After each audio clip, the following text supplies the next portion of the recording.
Very good morning అండి. దేశంలో ఎన్నికల షెడ్యూల్ ప్రకటించిన తర్వాత తొలి సభ ఆంధ్రప్రదేశ్లో జరిగింది. ప్రధానమంత్రి స్వయంగా పాల్గొన్న మొదటి సభ నిన్న చిలకలూరిపేటలో జరిగింది. చాలా భారీ ఎత్తున జరిగింది ఈ సభ. ఈ సభలో చాలా విశేషాలు ఉన్నాయి, వాటి గురించి మాట్లాడుకుందాం. మొదటగా ఏంటంటే నరేంద్ర మోదీ గారు తానే చెప్పాడు, ఎన్నికల షెడ్యూల్ ప్రకటన తర్వాత నేను పార్టిసిపేట్ చేస్తున్నటువంటి మొట్టమొదటి బహిరంగ సభ ఇదే అని. సో ఆయన ఆ విషయాన్ని గమనంలో పెట్టుకునే మాట్లాడాడండి. ఎందుకంటే దేశవ్యాప్తంగా కూడా రిపోర్ట్ అవుతుంది కాబట్టి ఆయన మాట్లాడేది, ఆయన ఫోకస్ అందువలన ఎక్కువగా ఎన్డీఏ మీద 400 సీట్లు గెలవడం మీద ఉంది. అందులో ఫస్ట్ హైలైట్ ఏమిటంటే ఈ సభలో 3 పార్టీలు మరి 2018 తర్వాత కలిసి కూర్చోవటం, 2014లో కూర్చున్నారు కలిసి తిరుపతిలో. ఆ తర్వాత మళ్ళీ 3 పార్టీల నాయకులను ఒకే వేదిక మీద చూడడం ఇదే మొదటిసారి అనుకోండి. అది కాకుండా తెలుగుదేశం పార్టీ 2018లో మరి విడిపోయి ప్రధానమంత్రి మీద నరేంద్ర మోదీ మీద చాలా విమర్శలు చేసి మళ్ళీ ఇప్పుడు ఒకే వేదిక మీద ఆయన పక్కన కూర్చోవటం చంద్రబాబు నాయుడు గారు అనేది ఒక విశేషం ఇందులో. ఆ రకంగా ఈ సభ గురించి చాలా యాంటిసిపేషన్ ఉంది, ఎట్లా జరగబోతోంది ఏంటి అని. సభ భారీగా జరిగిందండి, సందేహం లేదు. భారీ ఎత్తున జనం వచ్చారు. మేనేజ్మెంట్ సరిగ్గా లేదు కానీ ఓవరాల్గా జనం చాలా భారీ ఎత్తున వచ్చారు. తర్వాత నరేంద్ర మోదీ గారు, చంద్రబాబు నాయుడు గారు, పవన్ కళ్యాణ్ గారు ముగ్గురు మధ్య కూడా ఆ బాన్హామీ అన్నమాట. ముగ్గురు మధ్య ఆ మిత్రత్వం ఒకటి బాగానే కనిపించింది. చాలా కాలం తర్వాత కలిసినా కూడా మోదీ గారు, చంద్రబాబు గారు కూర్చొని చాలాసేపు బాగానే పక్కపక్కన మాట్లాడుకున్నారు చాలాసార్లు. ఇన్ఫ్యాక్ట్ చంద్రబాబు నాయుడు గారు ఎక్కువసేపు మోదీ గారితో మాట్లాడడానికి ప్రయత్నించినట్టుగా కనిపించింది. ఆయన కూడా అందుకు తగ్గట్టుగానే రెస్పాండ్ అయ్యారు త్రూ అవుట్. మధ్యలో చాలాసేపు ఇద్దరు చాలా విషయాలు మాట్లాడుకున్నారు. చాలా నవ్వులు కనిపించినాయి. అందులో ఏం మాట్లాడుకున్నారో తెలియదు కానీ. అయితే ఇందులో గమనించాల్సిన మెయిన్ విషయం ఏంటంటే, నరేంద్ర మోదీ గారు ఇక్కడ మాట్లాడినప్పుడు మామూలుగా వేరే రాష్ట్రాల్లోనైతే ఆ రాష్ట్రంలో ఉన్నటువంటి అధికార పక్షం మీద తీవ్రంగా విమర్శలు గుప్పించేవారండి. అది ఇప్పుడు వెస్ట్ బెంగాల్ వెళ్ళారనుకోండి, అక్కడ మమతా బెనర్జీ ప్రభుత్వం మీద, ఆ టీఎంసీ ప్రభుత్వం మీద, వ్యక్తిగతంగా కూడా ముఖ్యమంత్రి మీద బాగా విమర్శలు గుప్పిస్తారు. అదేవిధంగా వేరే రాష్ట్రాల్లో కూడా అంతే. కాంగ్రెస్ పాలిత రాష్ట్రాల్లో కావచ్చు, లేకపోతే తమిళనాడు డిఎంకే పాలిత రాష్ట్రం కావచ్చు, అక్కడికి వెళ్ళినప్పుడు ఆ రకంగా నిన్న చిలకలూరిపేటలో జగన్మోహన్ రెడ్డి ప్రభుత్వం మీద అంత తీవ్రంగా విమర్శలు గుప్పించలేదు అనేది ఒకటి గమనించాల్సిన విషయం. అంటే ప్రధానమంత్రి స్థాయికి తాగదు, వ్యక్తిగతంగా టార్గెట్ చేసి ఆయన అట్లా సహజంగా మాట్లాడాడు అని అనుకోవచ్చు. అందులో జగన్మోహన్ రెడ్డి మీద ఒక ఇబ్బంది అయితే ఉన్నదండి. అదేంటంటే 5 ఏళ్ల పాటు జగన్మోహన్ రెడ్డి అనేక విషయాల్లో సహకరించాడు బీజేపీకి పార్లమెంట్లో. మోదీ గారితో చాలా వినయ విధేయతలతో ఉన్నాడు. కాబట్టి సడన్గా ఇప్పుడు జగన్మోహన్ రెడ్డి గారిని వ్యక్తిగతంగా టార్గెట్ చేసి ఆయన పేరు తీసుకుని మాట్లాడడం బహుశా కొంచెం కష్టం కూడా కావచ్చు. ఏదేమైనప్పటికీ నరేంద్ర మోదీ గారు జగన్మోహన్ రెడ్డి గారి పేరు కూడా తీసుకోలేదు ఇందులో. అది గమనించాల్సిన విషయం. జనరల్గా ఏమన్నాడంటే, ఆంధ్ర ప్రభుత్వం అవినీతిలో కూరుకుపోయింది, ఆంధ్రాలో మంత్రులు అవినీతిలో పోటీ పడుతున్నారు. అదేనండి ఆయన చేసిన పెద్ద విమర్శ. అంతకంటే పెద్ద విమర్శ ఏమీ చేయలేదు ఏపీ గవర్నమెంట్ మీద.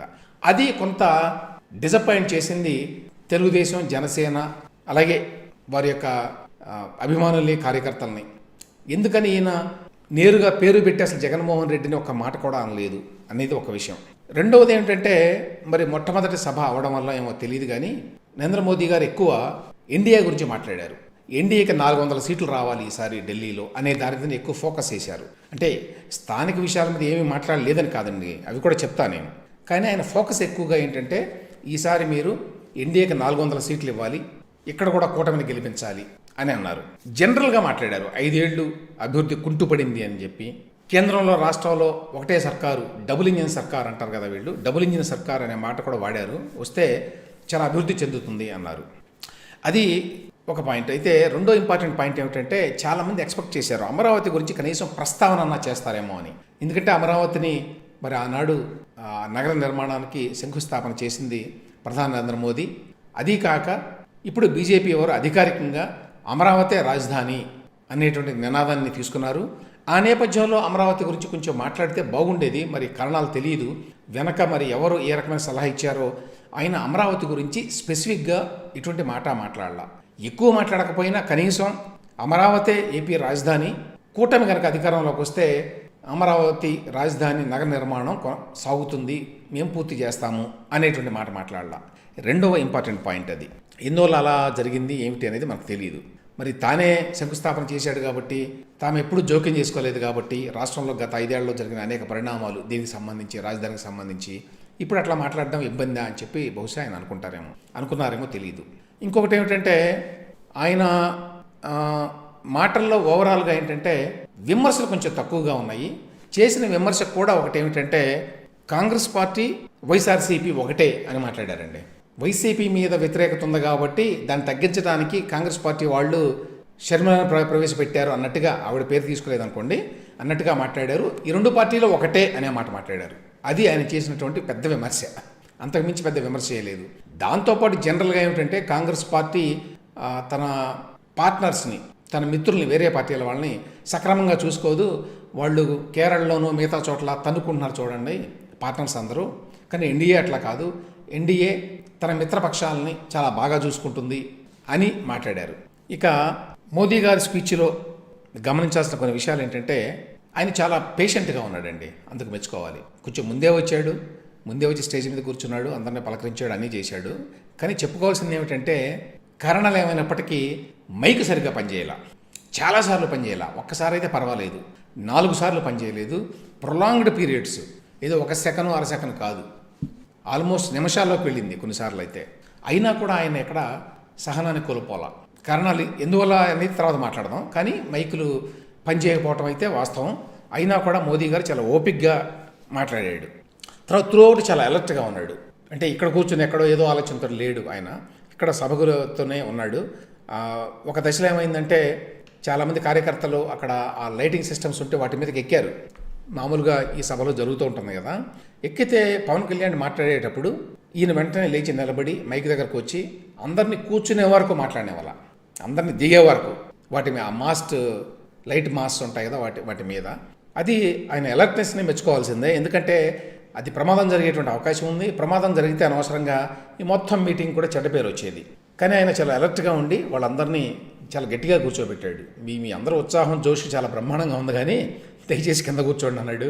ఫోటోలు కూడా తీసేసుకున్నారు, మీరు ఎక్కిన ఫోటోలు కూడా అయిపోయింది, ఇంకా దిగండి అని కూడా అన్నాడు. సో కొంచెం ఆ హ్యూమరు విట్టు కూడా చూపించాడు నరేంద్ర మోదీ గారు. అది ఇంకొక విషయం. తర్వాత పొత్తు గురించి ఆయన మాట్లాడిన మాటలు 2-3 ఉన్నాయండి. అంటే ఈ పొత్తు ఇది గెలుస్తుంది, ఇక్కడ ఎన్డీఏ గెలుస్తుంది, ఎన్డీఏ గెలవాలని ఇక్కడ ప్రజలు కోరుకుంటున్నారు, ఇక్కడ ప్రభుత్వం మీద బాగా వ్యతిరేకత ఉంది అని జనరల్గా మాట్లాడారు. తర్వాత స్పెసిఫిక్గా చంద్రబాబు నాయుడు గారు, పవన్ కళ్యాణ్ గారు రాష్ట్రం కోసం, రాష్ట్ర అభివృద్ధి కోసం చాలా కష్టపడుతున్నారు అన్నారు. అది ఆయన స్పెసిఫిక్గా మాట్లాడింది. అయోధ్య రాముడి గురించి మాట్లాడుతూ ఎన్టీఆర్ని గుర్తు చేసుకున్నారండి మోడీ. ఆ సందర్భంలో కూడా కొంత బాగానే స్పందన వచ్చింది క్రౌడ్ నుంచి. అయితే ఆంధ్రాకి ఏమి చేస్తాం అనేది స్పెసిఫిక్గా చెప్పలేదు అనేది మాత్రం అందరూ గమనించారు. ఏపీ ప్రభుత్వం మీద ఏం చేసిన విమర్శలు ఏంటంటే రాష్ట్ర మంత్రులు అవినీతి అక్రమాల్లో పోటీ పడుతున్నారు, ఒకరి నుంచి ఒకరు అవినీతి చేస్తున్నారు, కాంగ్రెస్ వైసీపీ వేర్వేరు కాదు, ఈ రెండు కుటుంబ పార్టీలే, వైసీపీని గెలిపించేందుకు కాంగ్రెస్ కుట్ర చేస్తోంది. ఇది పెద్ద కన్విన్సింగ్గా అనిపించదండి. ఎందుకంటే కాంగ్రెస్ పార్టీ మీద గతంలో కూడా ఆయన కొన్ని విమర్శలు చేశారేంటి, నిన్న కూడా చేశారు. ఆంధ్రప్రదేశ్కి అన్యాయం చేయడంలో కాంగ్రెస్ పాత్ర చాలా ఎక్కువగా ఉంది అంటే విభజన దగ్గర నుంచి కూడా మాట్లాడుతూ ఆయన చాలాసార్లు మాట్లాడారు దీని గురించి. అయితే కాంగ్రెస్తో పాటు బీజేపీ కూడా ఉన్నది విభజన వెనక అనే విషయాన్ని మరి ఆయన ఎందుకు గమనించారో తెలియదు. ఆ విషయాన్ని మళ్ళీ నిన్న కూడా మాట్లాడారు. ఇక జనరల్గా వైసీపీ అవినీతి వల్ల ఏపీలో గత 5 ఏళ్ళు కూడా అభివృద్ధి లేదు అనేది. సో ఎన్డీఏ కూటమి 400కు పైగా సీట్లు గెలుచుకోవాలనేది ప్రధాన విషయం అండి. కాబట్టి అందరూ నడుం బిగించి ఎన్డీఏకి 400 సీట్లు వచ్చేలాగా చూడాలి. అయితే అందరూ గమనించిన విషయం ఏంటంటే జగన్మోహన్ రెడ్డి గారిని నేరుగా విమర్శించలేదు, ఆయన ప్రభుత్వాన్ని పదునైన మాటలతో విమర్శించలేదు అనేది ఒకటి. రెండవది అమరావతి గురించి ఎందుకని ప్రస్తావన చేయలేదు అనేది ఒకటి అర్థం కాని విషయం. ఇక రెండవది చంద్రబాబు నాయుడు గారి స్పీచ్ అండి. చంద్రబాబు నాయుడు గారు కూడా బాగా మాట్లాడారు. చాలా విశేషం ఏంటంటే ఎప్పుడు ఆయన తెలుగు కాకుండా వేరే భాష మాట్లాడడు, ఏదో మాట్లాడినా కొంచెం ఇంగ్లీష్ ఏదైనా మాట్లాడతాడు. కానీ ఈసారి మరి నరేంద్ర మోదీ గారిని ఇంప్రెస్ చేయాలనుకున్నారో, ఆయనకి అర్థం కావాలనుకున్నారో కానీ రాసుకొని మరి 2-3 వాక్యాలు హిందీలో మాట్లాడారు ఆయన. చూడొచ్చు మీరు. मोदी जी का संदेश है कि विकसित भारत के लिए यही समय है, सही समय है. నేను చెప్తున్నాను, मैं कहना चाहता हूं कि देश को सही समय में मोदी जी जैसा सही नेता मिला है. आपकी पूरी कोशिशों में हम आपके साथ रहेंगे, ये हमारा वादा है. ఇది ఖచ్చితంగా నరేంద్ర మోదీ గారికి ఒక మెసేజ్ ఇవ్వడానికే మాట్లాడారు, ఆయనకు అర్థం కావడానికి. దీంతో పాటు ఏమిటంటే అందరూ గమనించిన విషయం, ఆయన నరేంద్ర మోదీ గారిని ఆకాశానికి ఎత్తేయడం. మోదీ గారు ఒక వ్యక్తి కాదు, శక్తి ఆయన అన్నారు. విశ్వగురు అన్నట్టుగా మాట్లాడారు. ప్రపంచ దేశాలలో మరి భారతదేశానికి ఒక గుర్తింపు తీసుకొచ్చారన్నారు. దేశంలో ఉన్నటువంటి పేదలందరినీ కూడా ఉద్ధరించడానికి చాలా కష్టపడుతున్నారు మోదీ గారు అన్నారు. నేను ఒకటే ఈరోజు చెప్తున్నాను, భారతదేశానికి ప్రపంచంలో గుర్తింపు తెచ్చిన వ్యక్తి నరేంద్ర మోదీ గారు. వికసిత్ భారత్ ద్వారా ప్రపంచంలోనే నెంబర్ 1 దేశంగా చేసే శక్తి సామర్థ్యం ఒక్క నరేంద్ర మోదీ గారికే ఉందని మరొకసారి విజ్ఞప్తి చేస్తున్నా. సరే, ఈ పొగడ్తల మీద సహజంగానే విమర్శలు ఉంటాయి. 2018లోనే కదా మీరు ఉగ్రవాది అన్నారు నరేంద్ర మోదీ గారిని, ఇప్పుడేమో విశ్వగురు అంటున్నారు, వ్యక్తి కాదు శక్తి అంటున్నారు అనే విమర్శలు ఎట్లాగా ఉంటాయి. అది తప్పదు. కానీ మోదీ గారిని ఇంప్రెస్ చేయాలి అనేటువంటి భావన అయితే చంద్రబాబు నాయుడు గారిలో కనిపించిందండి ఈ మీటింగ్లో, డౌట్ లేదు. స్టేజ్ మీద ఉన్నంతసేపు ఇంతకుముందు నేను చెప్పినట్టు చాలాసార్లు ఆయనతో మాట్లాడడానికి ఈయన ఉత్సాహం కనపరిచారు, చాలాసేపు మాట్లాడారు కూడా. ఏ విషయాలో తెలియదు కానీ చాలాసేపు ఇద్దరు మాట్లాడుకున్నారు. ఇక పవన్ కళ్యాణ్ స్పీచ్ కూడా రాసుకొని చదివాడు ఆయన, కానీ ఎప్పట్లాగానే చాలా పవర్ఫుల్గా డెలివరీ చేశాడు. స్పీచ్ అంతా కూడా చాలా బాగా మాట్లాడాడు.